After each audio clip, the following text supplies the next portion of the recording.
Air Force One is prepared to take President Donald Trump to Alaska for a meeting with Russian President Vladimir Putin.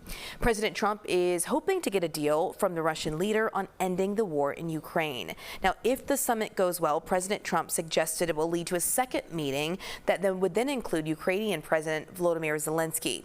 CBS correspondent Michael Yoshida is in Anchorage with more on what's at stake here.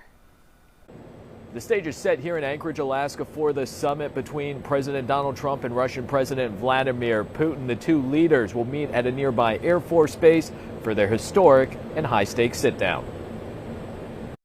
We're going to find out where everybody stands, and I'll know within the first 2 minutes, 3 minutes, 4 minutes, or 5 minutes, like we tend to find out whether or not we're going to have a good meeting or a bad meeting. Just hours from now, President Donald Trump and Russian President Vladimir Putin will meet in Anchorage, Alaska, where pro-Ukraine demonstrators have lined the streets, and where Trump is hoping to make a deal with the Russian leader to end the war in Ukraine. I think that President Putin would like to see a deal. I think if I weren't president, he would take over all of Ukraine. If all goes well today, a second meeting could follow, which Trump says would possibly include Ukrainian President Volodymyr Zelensky and other European leaders.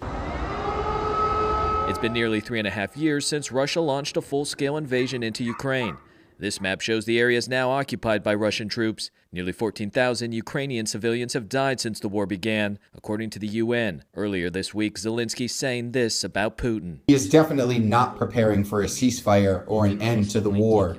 Putin is determined only to present a meeting with America as his personal victory. Russia is also hoping this meeting could restart economic relations with the U.S. We understand that unless there is major progress on Ukraine and diplomatic efforts succeed, then economic cooperation will take a while to be relaunched. So we completely understand that.